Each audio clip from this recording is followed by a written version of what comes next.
Okay. Well, like I mentioned when we first logged on, I am happy to have Jess Kovic. Am I saying that right? Kovic Yep, you got it, Kovic.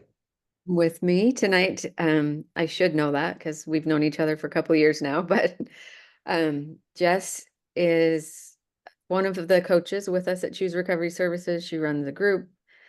Jess, tell us a little bit. She does a lot of cool things. So tell us a little bit what you would like our audience to know and like what your favorite clients are and tell us all the good stuff about you. Yeah. So Jess Kovic, I am a certified coach specializing in betrayal trauma. I'm also a brain spotting practitioner. And let's see, I live in Los Angeles. I'm married. And yeah, I've been coaching for almost 4 or 5 years now. Um, I love working with people that are in tough spots because I've been there, um, particularly women that are going through their own journey through betrayal. Because, like I said, I've been there and I benefited so much from people in the industry that have supported me, coaches that were betrayal trauma informed. And I know that you can't do it alone. So I love working with people that also have that drive and passion and desire to move forward, that they're like, I feel stuck and I don't want to be stuck anymore. And, or I'm in this place that I don't want to be. And I want to move out of it. I just don't know how. So that's kind of where I come in and love to support people on their journey. Yeah, awesome. And you see individual clients and you run one of our betrayal trauma groups, right? That's right. Yeah. Yeah. Okay. Well, Jess and so just for the format of this, we're going to start with a topic that Jess and I talked about previously. And I want you to know that just because we're talking about this particular topic doesn't mean that you can't ask questions related to other things because all questions are totally appropriate.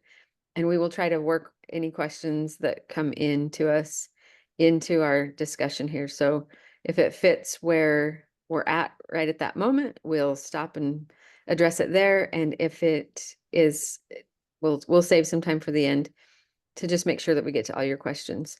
So like I said, please put any questions that you have in the Q&A button. If you just logged in, click that Q&A button at the bottom and submit any questions that you have.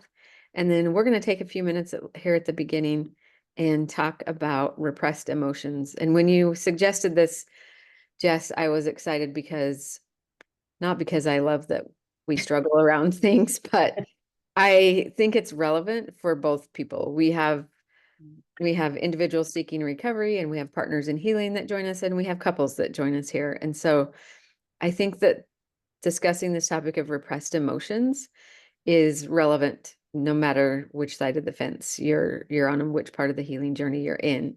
So why don't you introduce our topic for us, Jess, and help us, like, where do you want to start with this? Yeah.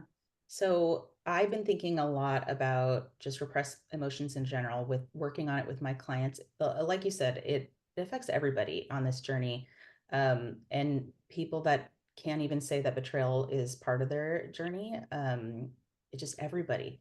We kind of live in a society where it's hard to express ourselves and we're not taught that usually at early ages. So I think everybody can benefit from this, particularly like as well myself. I've been doing recovery work for a long time. You know, you continue to do it, you continue to peel the layers and discover more stuff about yourself and grow. So I've been on my own journey of healing and figuring out what emotions I've been repressing and what still need to come up. Like I said, I've been doing, years of recovery work, and you get to points where you think like, okay, I feel kind of solid in this area. But the more that I dig for myself, the more I uncover things that I'm like, oh, that's interesting, or wow, that needed to heal. So kind of the idea with repressed emotions, the way I think of it is, um, the stuff that we don't want to talk about because it's too hard. It's the stuff that like, and you know what it is when you're triggered, and the stuff that maybe you can't even like get the words out because it's like too much. You don't want to go there. or maybe we do the distracting things like all sorts of distracting things, like even just overworking or over recovering, over like I'm going to do all the things, I'm going to listen to all the podcasts and do all the workbooks instead of like feeling the things we need to feel. So um, to kind of get to the end of it, we need to feel what we kind of refuse to feel. And that's a big part of healing, because if we don't, it's still going to be sitting there waiting for us. Yeah, as you're talking about that, I think about the ways that avoiding what we feel play into both sides of this healing journey. And if you think about like addiction, a lot of times this is a big piece of what led people to addictive type behaviors is not having the skills and the tools to acknowledge what you're feeling and be able to process it in a healthy way. And then, like you mentioned, a lot of people don't have a foundation or a model that you're coming out of. A lot of, I mean, most of our parents weren't very, didn't have these skills. This is something that's talked about way more often now than it was when a lot of our parents were being raised, and so we didn't have that modeled. And then in the betrayal trauma journey, everything can be so confusing in the beginning that sometimes just putting language to what it is that you're experiencing can be difficult. So um, I think that again, just reiterating, this is a really important piece for the healing journey of someone who's working through maybe addictive type behaviors or behaviors outside of their value system, and for someone struggling with or working through betrayal trauma. Yeah. So let me ask you, I'm just trying to think where's the best place to start with this, Jess, because I think I want to go to this. When we were talking earlier, you were talking about how repressed emotions can stall our authenticity. I would love for you to expand on that a little bit and share what you mean when you're talking about this stalling our authenticity. Yeah. So, as you're bringing up the side of, those maladaptive behaviors, in maybe it's addiction or just stepping out of integrity, as a betrayed partner, we often think like, oh, well, that's their work. They got to get that under control. And yeah, they should, feel their feelings and take care of it so that they don't act out in ways they don't want to, in the ways I don't want them to. But as the betrayed partner, we also need to work on that stuff. And I think any journey in recovery is finding our way to authenticity, finding our way to who we truly are. That maybe we never thought about it before to do that purposefully, or maybe things got in the way and kind of like mucked up our image of ourselves. So um, I know for me, authenticity is like my biggest value, like one of the top two values in just who I am and through recovery. So when we're kind of working towards that and we're discovering ourselves, we wear all these masks, right? And they protect us from feeling the things that we don't want to feel because it's uncomfortable. But if we just move through life like that, people aren't getting the real you. Your partner isn't getting the real you. And you are you're not even getting the real you, because you are, maybe it's coming from like old messages from your childhood, and maybe it's coming from messages you receive within relationship. But we put up these walls to protect ourselves. Um, but that keeps us from just expressing ourselves fully and being able to ultimately get what we want. Because if we're not able to sit in our authenticity, we're not going to get what we want. And I assume that what everybody wants is that more, to live in their values and peace in relationship, peace within themselves. So we have to say we have to say it. We have to say, this is what I request and this is what I'm feeling. And we can't do that if we don't know what we're feeling ourselves. Mhm.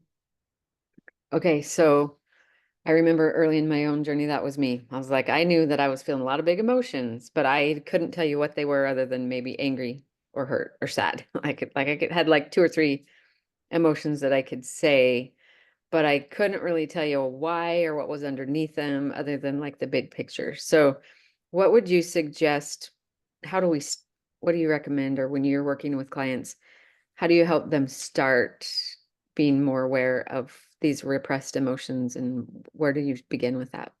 Yeah, and I so relate with you, Hallie. That was me too.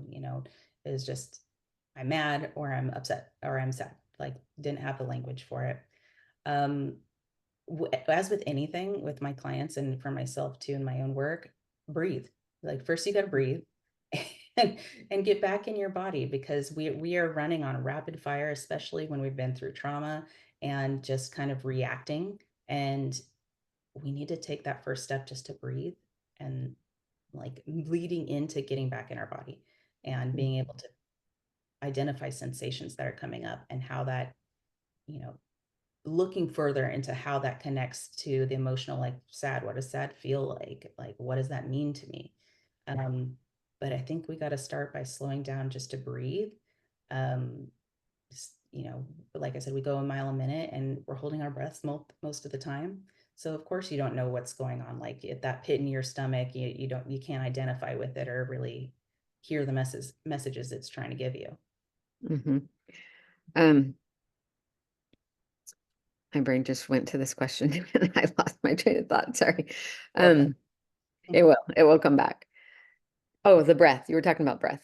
And I heard somebody say once that your breath is the only thing that you have with you from the moment you're born until the moment that you die. And so slowing down and breathing is like, for me, I love that that was the first thing you said is breathe, because that's the first step, I think, to do a couple of things, create a little space between what's activating you and how you want to respond. And then also bringing you back into your body. And it slows it down. We need to like slow things down because you're right. Everything seems to be like on high speed when we're in these difficult interactions and or when we're activated. And so slowing things down so that we can move from our emotional brain into a more value-based logical brain. And so I love that you started out with breathe and take a deep breath. You know, there's lots of different breathing techniques, which we could probably spend a whole webinar on how to use your breath to ground, which we won't tonight, Yeah. but that's whatever works for you. Even just one big, like, you know, Yeah. and just slow it down enough for you to kind of get back into your body. Yeah. I, I hear things sometimes, some people have differing opinions on this, so I'll just ask you what yours is. Like sometimes I've heard professionals say that it's okay to just have like the big five.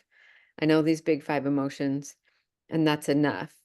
I think it's a good place to start, but I think there's value in looking at what's underneath the big five emotions to help. For me, it like makes sense of what's going on for me. It helps put a little more context to what I'm feeling and kind of validates the emotion a little bit.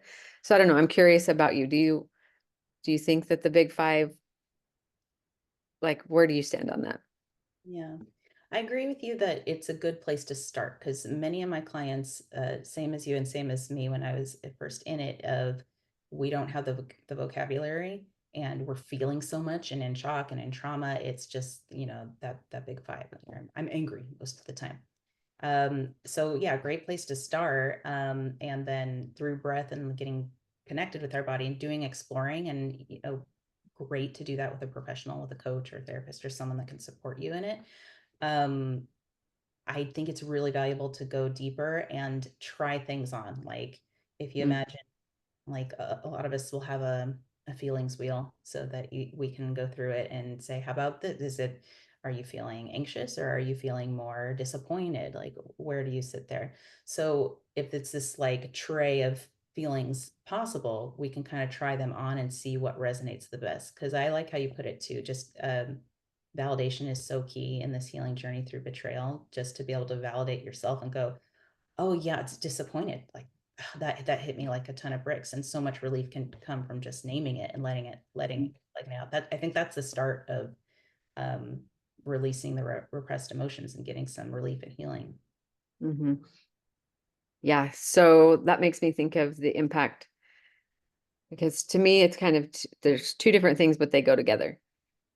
being able to put language to what it is that we're experiencing, but then also recognizing it in our body and how that's impacting us. And I think that it's probably different for different people. Some people feel the physical response first, and then they can put the language to it. And some people can put the words to it, but they don't have a lot of body awareness, like how it's impacting them on their body, in their body. I'm probably gonna ruin this quote, but Gabor Mate says, trauma is not what happens to you, it's what happens inside of you. And when we store that and hold that inside of us, then it comes out and it gets in the way of us being able to, I don't know, I think it's twofold. I think we have to do both. Yeah. Yeah. I, I think I'd agree to that. Like it comes natural, uh, different people, it comes naturally in different ways. So it might be like resonating with that pit in your stomach or like lump in your throat first, and then finding the name for it, Mhm. or just going, yeah, I'm just so sad. And then we do the deeper, like, okay, let's explore, where do you feel that sadness? Is that coming up in your chest, in your face, or is it coming up with tears in your eyes? How do you identify that? But I think that's the magic in connecting them both. It's get the clarity yourself, and then I feel like it releases something. Whenever I think of like repressed emotions or a EMDR. I know that's the like bilateral stimulation. I'm not a practitioner of EMDR, but I think of it like a ping pong ball that's like stuck in your head, and it's ping pong back and forth, back and forth, back and forth. And we need to let it out. Otherwise, it's just going to ding, ding, ding, ding, ding, ding, ding, and light up different parts of your brain Yeah. and cause havoc in ways that you don't even really understand because you haven't slowed down long enough to go, what am I feeling? What is this? And how can I let it go? Mhm. I'm going to pause real quick to address one of these questions that is relevant right now. What are the big five? And I'm going to give you the big five. It depends on who you're talking to. Okay. Depends on who you're listening to. But the ones that are coming to my mind are the ones that are, because I run groups for Help Her Heal. And so Carol Jurgensen Sheets, according to her book and Help Her Heal, the big five are anger, sadness, happiness, fear, and loneliness. But if you were to look at a feelings wheel, the core emotions might be different on every wheel depending on what you're looking at, but they're the big ones that are easier to say and explain than looking deeper underneath it. So if you've never looked at a feelings wheel, Google it. There's a million of them. Find one that like you can relate to and start to expand your what's the word I'm looking for? Language, but expand your ability put to verbalize what it is. That was super helpful for me. But there's the ones according to Carol Jurgensen Sheets. Um, Go ahead, Jess. What were you going to say? I don't remember anymore, but oh, I know we can get there. Yeah, big five. We were talking about, oh, I was talking about how I view repressed emotions and that are making us stuck as that ping pong ball. It's Mhm. and I started to touch on how it wreaks havoc in our all over the place in ways that we don't even imagine, we can't even identify. So Mhm. we talked a little bit about relationships and that authenticity. So if you're not being authentic in your relationships, you can't verbalize what it is you're feeling. It's not really possible to get that intimacy, that connection.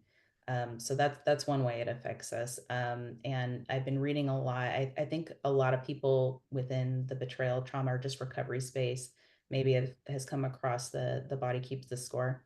Mhm. So the idea that when trauma occurs and we process it, um, your body feels it, not only feels it but remembers it. So um, it comes up as like aches and pains. It comes up as like not being able to sleep at night, and even like chronic diseases can be manifested by our repressed emotions.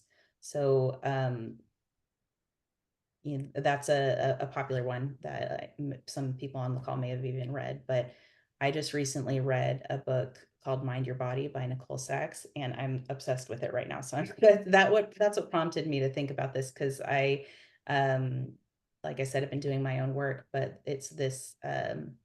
going touching on that same theory of like your body keeping the score, but needing to actively and regularly um, express those emotions. Otherwise, like we have this reservoir that it's only so big. So if we keep stuffing things down and stuffing things down on top of each other, and we never vent, we never process it, we never feel what we need to feel, um, it's gonna explode, or implode or leak out into these other places, into your other relationships, or chronic disease, which is it's kind of like scary to think about, if when you don't stop, breathe, feel your emotions, and process your stuff, um, like who knows how much it could affect you. So this leads me to one of the questions that has come in. Can repressed emotions or trauma be part of the reason the betraying partner acted out? What would you say to that, Jess? Oh yeah, I think you hit on that from the beginning. I think that is the reason. Um, Probably didn't get the tools early on, like so many of us, and it's a coping mechanism that their reservoir maybe was bubbling over with things that they haven't processed, leaking out into different places, um, hadn't got the skills to deal with it and process it and vent it. So, well, I don't want to feel that. So I want to feel something else over here. And I'm just going to like put a lid on that and pretend that that's not boiling over here. I'm going Mm-hmm. to feel that quick hit of relief. And I'll deal with this some other time, maybe. Or never. Like, I don't want to feel that, so I don't ever want to deal with that. So I'm gonna, which is not really possible. It's not really true, but that's like in the mindset. It's like I don't want to feel that. I don't want to deal with that. So I just won't, and I'll shut it down in whatever way that I can. That Mhm. usually leads to something outside of your value system. So I 100% agree with what you said, that yes. Now, is it an excuse? No. We're all still 100% responsible for our actions, for our behaviors, for managing whatever comes up for us, for paying attention to these repressed emotions. And so it's not an excuse. Um, but I do also agree that it contributes to acting out behavior because haven't we haven't got the skills, or we haven't learned how, and we need to learn how. Mhm. And Yeah. Sorry, go ahead. I was just gonna say, and we can. It is our responsibility to do so. Yeah, I took the words out of my mouth. I was going to say our responsibility. I think it's Maya Angelou, and I'm again probably butchering this too, but I think she said something like, "Once we know better, it's our responsibility to do better." Mhm. So, yes, certainly not an excuse. I love how you pointed that out, but starts to paint the picture of how we got here, for the betrayed partner and the person that did the betraying. And once they see, they can't unsee. And now it's like, okay, we got a course correct here. Mhm. Step into healthy.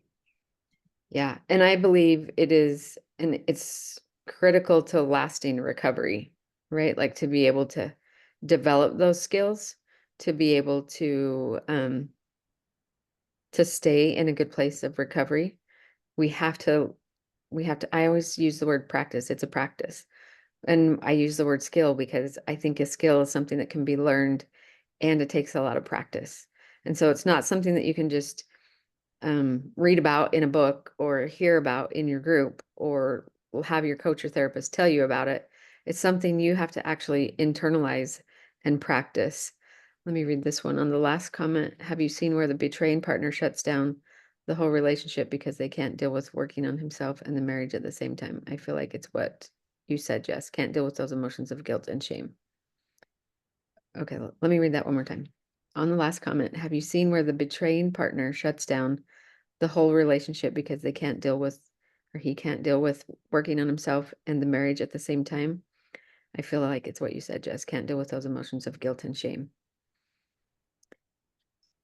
Yeah, I feel like that happens quite a lot. Like that's very, very common, especially early in the journey, because for someone that hasn't developed the skill to feel their emotions, and then it's eliminated, that's the coping mechanism, and let's try it a different way. Those patterns are deep and been going on for a long time. So There's sometimes withdrawal if it's, a part of addiction, and there's I just don't know any other way. So um our inner child like can kind of throw a fit and just throw their hands up and say, this is hard, I don't want to do it. That's a very, very human reaction.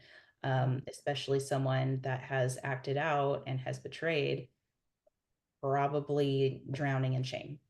So that shame is like, this is hard. It's easier to run away. It's easier to just not have to face this, can't do it.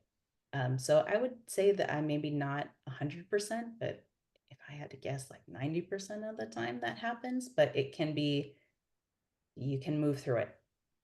It takes the work of the betraying partner to kind of face all that stuff that's coming up and work with support and find a way to move through it. But it can be done. But that happens quite a lot at my perspective. I don't know about you, Hallie. Yeah. What comes to my mind with that question and in your comments is that when that happens, like when you kind of have that pull apart, that disconnect from each other, it can feel really uncomfortable because even though probably looking back, you haven't been as connected as maybe you thought you were when discoveries are happened, you're starting to put pieces of the story together. But what I would say is to don't be afraid of that. Like sometimes some of the best healing can happen when there is a little bit of a pull apart. Cause I think of like, I hate the word codependent, but when there's a lot of like patterns where you guys are in each other's work all the time, there's this uncomfortable part where we have to pull apart into a more independent state and get independent on our own without getting in the middle of each other's work so that then we can come back together in a different type of relationship, of an interdependent type of relationship, um, and change patterns and start a different, like a new, totally new relationship with different skills and different abilities. And so it feels really uncomfortable and it can be scary. And I would say don't be afraid of it. I mean, maybe I shouldn't say don't be afraid of it. Don't let the fear like smash your hope, I should say, because it probably will feel scary and uncomfortable, but it can give you probably one of the best opportunities for healing to actually happen when there is that kind of, in that language, shut down the whole relationship. Now, if they refuse to do the work on themselves, then we're talking about something different. That's a different type of situation. And I would say, and I'd love to hear what your thoughts are on that, Jess, that it is possible for healing to still occur, especially individually. I know people who, like the one who's the betraying partner, won't do any work. They refuse to do any work, and the betrayed partner chooses to stay. That is 100% an individual choice, and nobody can make that for you. There's always circumstances that are unique to every situation, and so it's nobody has the right to tell you what's the right thing to do. So can the relationship fully heal and be connected and intimate and authentic? Maybe not, but the individual can heal. And if they choose to stay, even with someone who doesn't do the work, they can learn to, I guess, make the best of a situation that is difficult. And that's an individual choice. But I don't know, what would you say when there's one partner that won't do the work? Or they can choose to leave, and that's their choice as well. And that Yeah. happens. Yeah. Yeah, if there's a partner that is not willing to do the work, that's information, right? It's information for the partner on the other side, because we can't control people and we can't drag them to the finish line. We can't force feed them this recovery stuff. So if they decide, I'm just not going to do it, that's information for us to take in on the other side and just decide how we want to show up. What's our next action there? So, and I love how you put that. It's 100% an individual choice. Like as a coach, when I work with my clients, I never advocate either way because it's up to them to decide. What I do advocate for is healthy. Like let's move into healthy patterns. Um, and I love how you put, yes, individual healing is possible because you control that. That's within your control. You don't need anybody to do anything to get yourself healthy.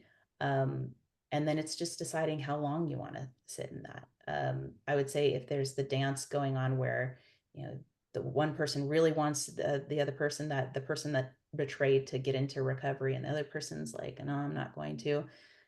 You have to decide how long you're willing to sit in that, because it's not a healthy place to stay.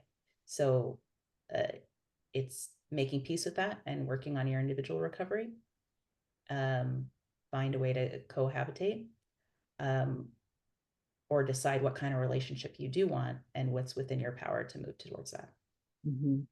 Which we're kind of been answering this question with that conversation, but is it possible for a relationship to heal and recover if individual work or working through repressed emotions are not done?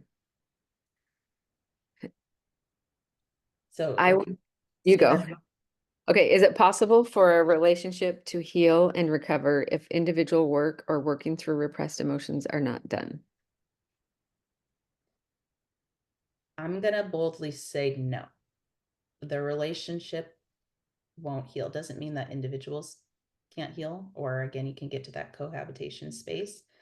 But in order for a relationship to be renewed and heal, I think that's a strong foundation. The foundation, and on the way I look at it is, you need honesty. You need two individuals to come to the table that are responsible for their own stuff, that are going to work through their own stuff, so that you can come together and weave that new relationship together.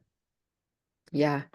And I would say maybe not fully. So I guess what I would say is there can be some improvements in the relationship, but for it to fully heal and be authentic and truly intimate, I think this work needs to be done.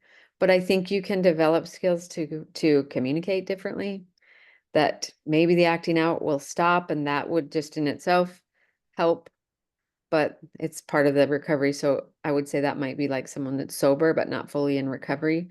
So I think that you can make some changes in the relationship that will probably feel better than what it was before. But for a truly intimate, healed relationship, I would agree that this is an important piece of that. So kind of goes back to what you were saying before is how much can you tolerate? What is right for you? And what are you willing to, what are you willing to participate in? So, Right. Right. let me go back to this question. Once we know better, we do better is something that causes a lot of strife between my partner and I. How could someone not know better than to lie, cheat on their partner, view pornography, etc.? Mm. Well, I don't work with the betrayer at this point in time. Um, but in working in this space, um, I know that there's a lot of brain fog in acting out, and we talked about, I refuse to feel these hard emotions is usually what people brings them to a place of acting out of integrity. Um, so there's a lot of like chemicals that come up in the brain, that make it possible to compartmentalize, to put that over there. They're even their core values that they were refusing to look at. They maybe were taught better, and it's too painful to feel what they don't want to feel. So it kind of surpasses what makes sense. Like I talk a lot about when that I get that kind of comment or question from partners a lot of like, I don't understand how they could do this. Um, and my answer is usually like, it's because you can't understand it, because it doesn't make sense, because they were in this brain fog, and chose to act outside of their own value system. And I know how frustrating that is, being a betrayed partner, to hear it's not what we want to hear. Um, so there is, through our work, some acceptance of that piece, but it doesn't mean, like we were saying before, that we sit there and let that be an excuse to move forward without making changes, breaking those patterns, feeling the feelings, and addressing all that painful stuff. Mhm. And again, my thoughts on this is everybody's story and life experience is different. But a lot of the men that I know that are struggling with an addiction It started young and early in their life, and they picked up a ton of coping mechanism and protective mechanisms from early to hide.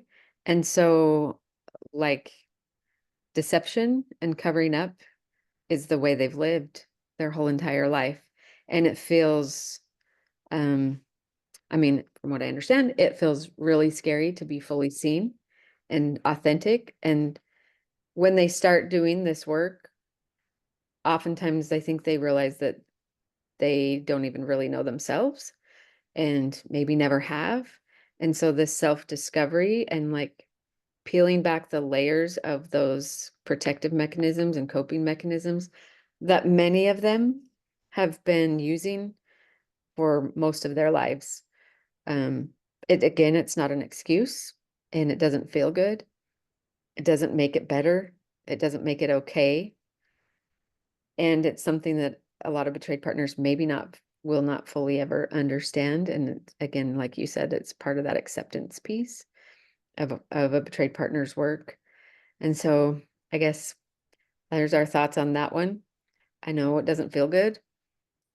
And in our training and understanding in this field, this is what we've come to understand. So, um, okay, let me look at these questions that are coming in and make sure we get to them all. Okay, I'm going to go to this one first and let you talk about it. Jess, can you explain brain spotting? And let me just read this one out loud too, so you can think about it. And maybe we can weave some of it in. Maybe it's it might be a whole separate question, but it feels like these somatic tools and naming my feelings work so well for me in the therapy office, but I struggle to feel the same impact when I'm working through things alone. Any tips? So I don't know if there's a way to like weave it together, but let me let you start with the just explaining brain spotting. Yeah. Um, I think I can. I think I'll weave it together. So brain spotting is a somatic practice for healing, and it's what we're talking about. It's healing those repressed emotions and letting them out. So a lot of times we're so divorced from our body, so divorced from what we're feeling on the inside that it takes help from a practitioner, from a coach or therapist to help us get there. And back to the body keeps the score, and that we store all these traumas within our body. The somatic part is involves the body. How do we feel it through our body? So with brain spotting, it has a lot to do with your eye position. So a trained practitioner will work with our client, and the different places in which you look, your eye position are connected to different traumas. That's maybe a simplified way to put it. Because your eye, if you think about it, it's like connected to this midbrain part. It bypasses the prefrontal cortex, where that's our thinking brain, where we're our analytical brain. So if you're looking in a specific direction while you're talking about a trauma or a trigger or a pain or a memory, you're getting access directly to that part in your brain where you're storing it. So we find that position that is associated to that whatever you're wanting to process, and we stare. We stare like I'll just show. I have my little wand and have these balls here. So you would just stare, once we find it, at this little ball and identify what's going on in your body. So if you're processing a memory that was really painful and maybe brought you a lot of fear, and we would explore once you're connected with it, because you're with the eye position, it's locked into that file in your brain. um, we explore how that's showing up in your body. Like I feel just like hot sensation all over my chest, and we let it out. So we give you that safe time and space to let the emotions pass through as they need to. Um, I feel like that is a crash course, or like a speed track in repressed emotions and processing repressed emotions, because there are other, the techniques. I think this person talked about they do with their therapist, or things we can do at home as a regular basis, and I can talk about that too. But in a 50, maybe 90-minute brain spotting session, I've heard people say it can feel like 6 months of therapy Mhm. because you get that direct connection to where you're storing it in your brain and you're feeling it in your body. Um, this safe container with your practitioner attuned to you, and you have the space and the freedom to let it go and not hold it anymore. Yeah, and I think of it as like reprocessing it. So sometimes when I think of it and when you're not erasing the memory, so it's not like you're getting rid of it or you can forget about it, even though some people are like, can you just make this go away? That's not the way it works, and that's not the purpose of it. But it's like when when the trauma or the memory of that trauma comes up again, instead of experiencing it in 3D, high definition surround sound IMAX theater like you're in it again, it's more like watching it go across the screen in black and white. So it's there, but it doesn't come associated with the same intense physiological response when that comes up. And so uh, it's a really cool modality to do some work. I like it. It was born out of EMDR, like the creator of it discovered it when he was doing an EMDR session. And so if you've ever done EMDR, they're doing bilateral stimulation. Like usually they do, I know people do it different ways, but like your eyes are going back and forth. And so the difference with brain spotting is instead of your eyes going back and forth, your eyes are fixated, but we're usually still bilaterally stimulating your brain with music, some bilateral music, and there's difference between bilateral and bilateral. Bilateral just stimulates either side of your brain. Bilateral stimulates either side of your body. So it's kind of hard to maybe understand until you've experienced it, but it's a great modality to help you process through difficult emotions that are associated with traumatic events. So Mm. that's it. If you look up brainspotting.com, there's some videos, or you go to YouTube, you can find a bunch of videos that explain it and see people talking about it too. So there's a lot of information out there on it. And many of our coaches at Choose have been trained in brain spotting. So Jess and I both do it, and many of our other coaching colleagues at Choose do it as well. So Yeah, I like how you described it. I think it helps you move towards that acceptance that we were talking about earlier. Because, like you said, you don't forget it. We can't remove the memory or the knowledge of it, but it helps you process that charge. So that way you move through your life, you know it happened, but it doesn't take over the way that maybe it used to. mhm. Do somatic practices have to happen in person? Absolutely not. We do brain spotting virtually all the time. So yeah, no, they do not. And I recently got trained in breath work. You can do breath work online too. So no, you don't have to be in person to do these somatic practices. So let's talk a little bit quickly about this question about things to do at home. Yeah. So give me some ideas, and then we have another question that I've been saving that I want to get to. Absolutely. Because yeah, it's like, what do I do? I don't always have someone to move this little one.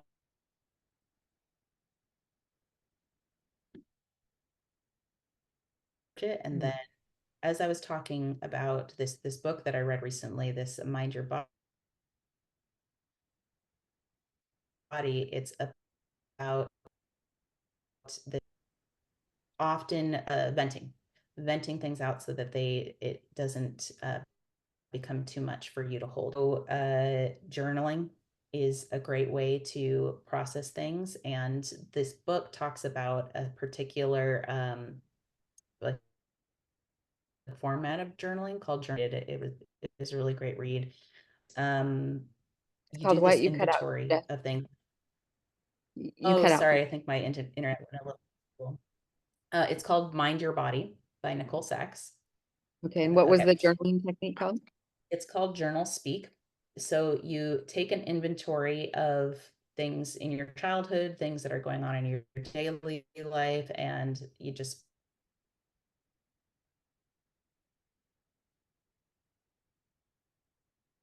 20 minutes and let out everything that just comes to mind. And the idea of that 20 minutes is enough she kind of found that's the sweet spot. It's enough time for you to get to maybe some deep stuff and kind of explore and uncover things that maybe you would never say to anybody else.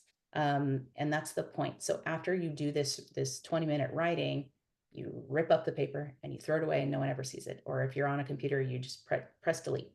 So you can be really free to just let it all out. Mm.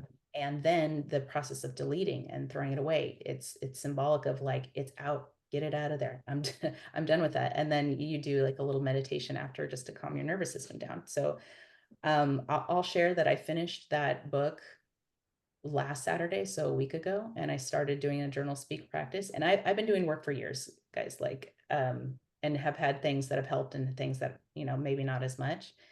Uncovered a lot, had a lot of discoveries, but I finished the book a week ago. I started doing the journal speak every day. I had a pain in my shoulder um, from the week earlier. A family member went to the hospital. They're okay, but we process that. The body keeps the score. You kind of hold it. So I had this shoulder pain for a few days, and then the first day I did the journal speak, the next morning the pain was gone. Mm. I mean, I can't tell you like exactly, but for me it was kind of a game changer.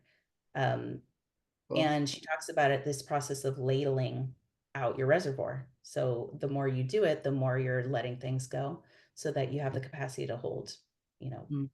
you can't hold it all at one time. So that's a new one that I just learned. I think it's really powerful. I recommend people read the book and give it a try. But just any free form journaling, I think would be really helpful. Um, and you can look up videos of some somatic exercises, like you said, breath work. There's trauma yoga, things like that, where you can do a little bit of that every day. Do you have any other tips for at home? Yeah. What I'm thinking of is it's like I said earlier, it's a practice. So Mm-hmm. it is harder to, I would validate that. Like it's definitely easier to have your coach or your therapist sitting right there with you, walking you through it because you don't have to think as much about it. But the more intentional you are about your work, and I say start with noticing what's happening in your body. I have these like three questions that kind of were made a shift for me. What am I noticing in my body? So like what physical reaction, or is there a pain, or is there a sensation? What am I noticing in my body? What emotion? So if I were just to name the emotion, one word emotion, not the story yet, but just the one word emotion. And then what's the story connected with that? And when I learned this and I started doing it, every time I would like notice I was uncomfortable or upset about something, I would just pause and go, okay, what is it that I'm feeling in my body? This is where it is. This is what it feels like. The emotions I'm feeling are, and this is the story. And then I can check the story with, okay, is this the story actually match what's happening in this actual, like what my eyes are seeing? And so slowing it down and intentional practice. So every day making time for some sort of somatic work, whether that be, you can find like 10-minute daily breath work things. You can find guided meditations or one I'm always preaching but getting still, yoga, lots of things, but it takes intentional effort and move through the discomfort of feeling frustrated with it. Stick with it. I would say if you can be intentional with it for like a month on a consistent basis, you'll start to really feel the impact of the positive impact of your consistency. So, but I validate that it's definitely easier when somebody's guiding you, but it's not impossible to do it at home. So there's those questions that I just said. What am I noticing in my body? What one word? I should have put one word. What one word emotion? A lot of times when I ask clients this, they go right into the story. And I'm like, hold on just a minute. That's the story. What's the emotion? One word. And then what's the story going on in your head? So I would say practice those and then don't give up because it does take some time. Okay, here's a Yeah, question. and I'd add to that. Sorry, go ahead, Jess.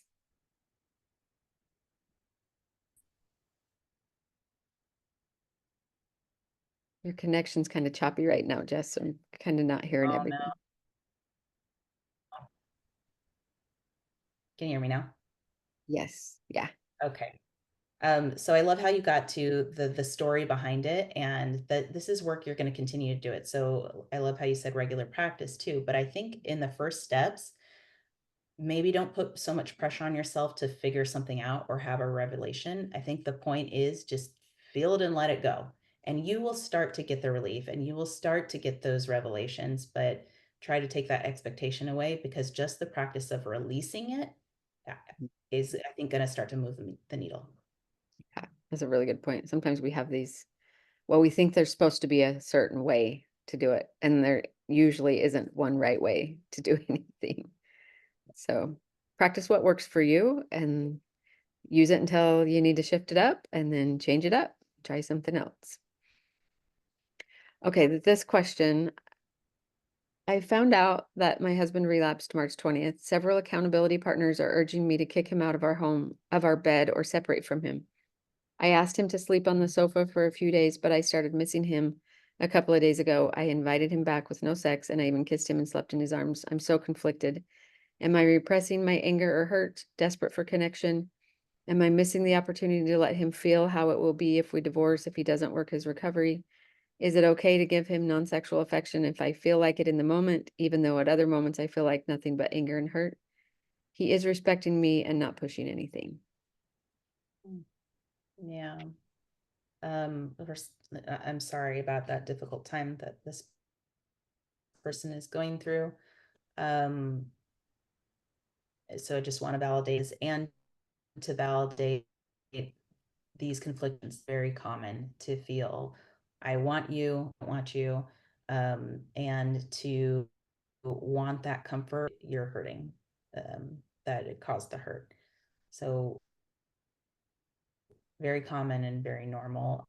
I think it's a discovery that you have to make, and deciding, we were talking about this earlier, what your tolerance is, and thinking about your values, going back to what do I value most, and thinking about the long-term desires for that healthy relationship.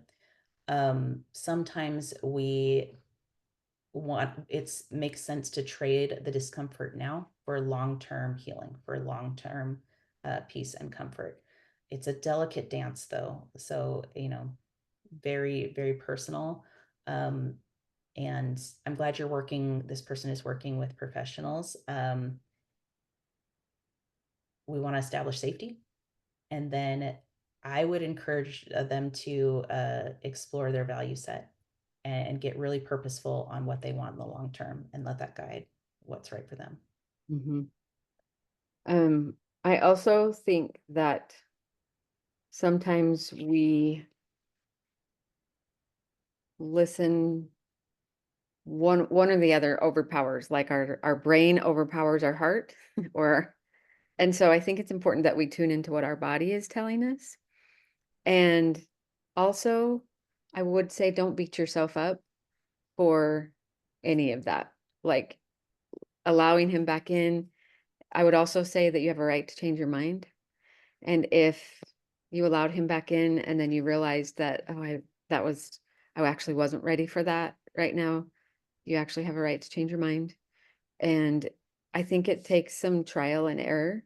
But what I would say is that if you know that trying to break out of an old pattern would be to stay in an in-home separation or ask for a different separation, if you know in your logical brain and you've processed that through and that feels like the right thing, that the discomfort doesn't mean that you're not doing it right. It just means that it's uncomfortable and that you're actually breaking a pattern.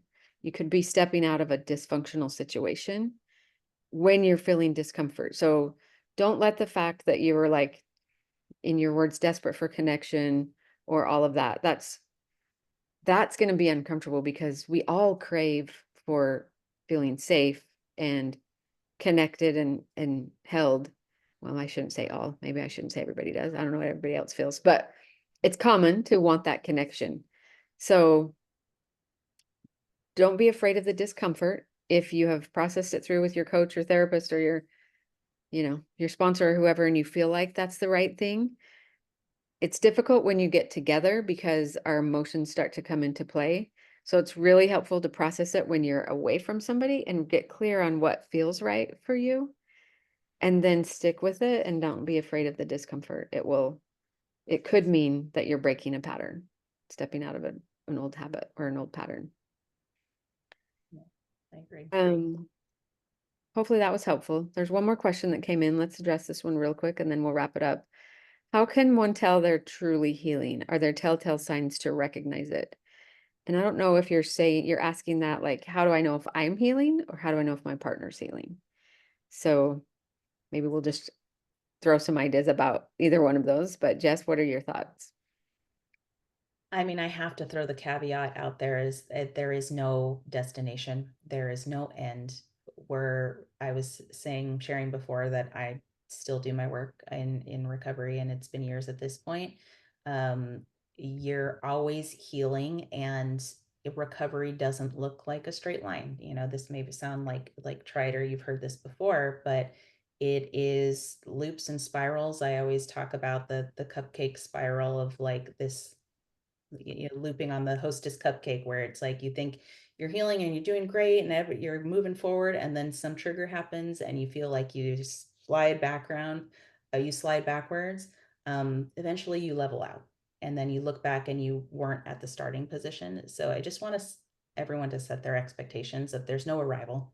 um, so having said all of that, um, you know you're on the path to healing. I think when that little voice inside you is gets a little louder, and you can even hear it, because that's sometimes the first step of like, I didn't even couldn't connect with my intuition at all through all of this.